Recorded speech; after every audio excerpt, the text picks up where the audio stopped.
Do Apple fans want a 5.5-inch phone? You know what? Hang on.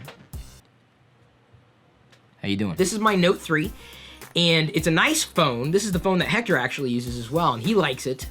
It's a good phone. It is a solid phone. It is a huge phone compared to the iPhone. It's definitely a bigger screen.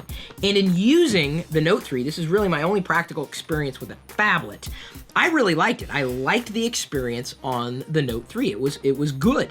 I liked the screen size, especially when it came to viewing photos, viewing videos, reading things, just interacting. The only thing I did not like about this particular device was really the fact that you have to use two hands. Now, that sounds like a big deal, but it's impractical. Maybe my thumbs are too short, but it's impractical to type on a keyboard with one hand or to use the phone single-handedly. And I use this phone, the current iPhone, the iPhone 5S, with one hand all the time, especially when I'm keying in and I only have one hand free. So that is a feature for me.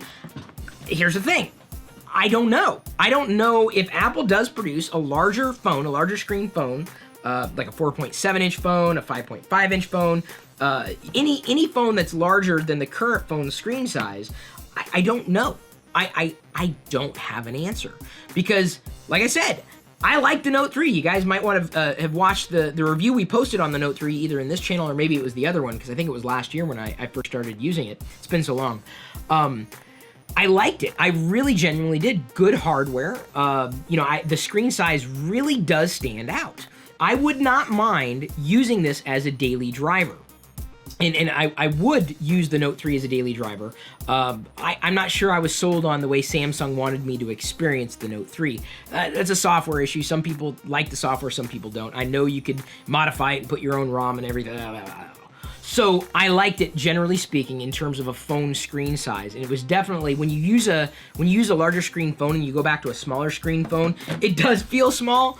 But, inevitably you acclimate to the screen that you're using. I'm not going to rule it out. I'm not going to say that if Apple had a 4.7 versus a 5.5, I would go one way or the other. I do not know. I've enjoyed phones of all various shapes and sizes. Maybe they can make the keyboard adjustable. So you can they might make the key. Yeah, see, that's the thing. I've tried a lot of the third-party keyboards that have a single-handed operation, and they suck. I just can't stand them. I don't like them at all. So, if I can't use a single... That is not a killer feature for me. I'm just saying that my use case right now is being able to use the phone with one hand. I mean, I admit it. I'm in bed. I'm laying down. I'm laying like this or whatever, and I'm browsing or I'm typing or I'm tweeting or whatever, and I'm in bed. I admit it. I use my smartphone in bed. In fact, I'd be surprised if half the people out there didn't do the same thing. You might have to use two hands. That's fine if you're used to using two hands. So, do Apple fans want a 5.5-inch phone? I don't think they'd turn it down, but I know it would be a radically different experience than what they'd been used to with the iPhone, and I don't know if that's going to be a good thing.